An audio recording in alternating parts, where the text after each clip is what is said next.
ప్రైజ్లాడండి. ప్రభు అయిన యేసుక్రీస్తే నిజమైన దేవునిగా, ఆయనే మనకు రక్షకుడు అని నమ్మిన మనందరం ఏక మనస్కులై ఒకరినొకరు సుఖదుఖముల యందు పాలుపడి సహోదర ప్రేమ గలవారమై కరుణ చూపించువారమై వినయ మనస్కులై ఉండవలెను. మనము ప్రభు ఇచ్చు ఆశీర్వాదమునకు వారసులగుటకు పిలవబడితిమి కనుక కీడుకు ప్రతి కీడైనను దూషణకు ప్రతి దూషణైనను చేయక అందరినీ దీవించుదాము. మనము జీవమును ప్రేమించి మంచి దినములు చూడగోరువారమై చెడ్డదాన్ని పలకకుండా మన నాలుకను కపటపు మాటలు చెప్పకుండా మన పెదవులను కాచుకుందుము. మనము కీడు నుండి తొలగి ఇతరులకు మేలు చేయుదాము. సమాధానమును వెతికి దానిని వెంటాడుదుము.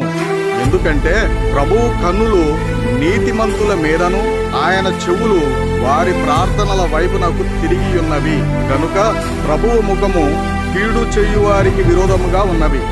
మనము ఒకవేళ నీతి నిమిత్తము శ్రమపడినాను మనము ధన్యులమే. కీడు చేసి శ్రమపడుట కంటే మేలు చేసి శ్రమపడుటయే బహు మంచిది.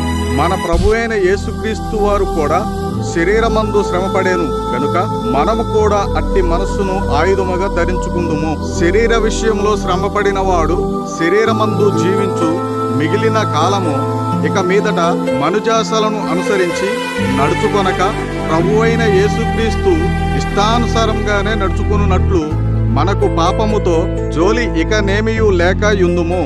మనము పోకిరి చేష్టలు, దురాశలు, మద్యపానము, అల్లరితో కూడిన ఆటపాటలు, త్రాగుబోతు విందులు, మనము చెయ్యదగని విగ్రహ పూజలు మొదలైన వాటిని మనము చేయక వీటిని అన్యజనులు ఇష్టము నెరవేర్చుతున్నట్లు మనకు మాత్రం గతించిన కాలమే చాలును.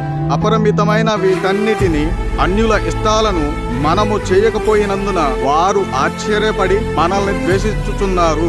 కనుక మీ చింత యావత్తు ఆయన మీద వేసి నిబ్బరమైన బుద్ధి గలవారమై మెలకుగా ఉందాం. మన విరోధి అయిన అపవాది గర్జించు సింహం వలె ఎవరిని మృంగుదునా అని వెతుకుతూ తిరుగుతున్నాడు. ఈ లోకంలో శ్రమలే మనకు తగినవి అని ఎరిగి విశ్వాసమందు స్థిరులమై వానిని ఎదిరించుదాము. ఆమేన్.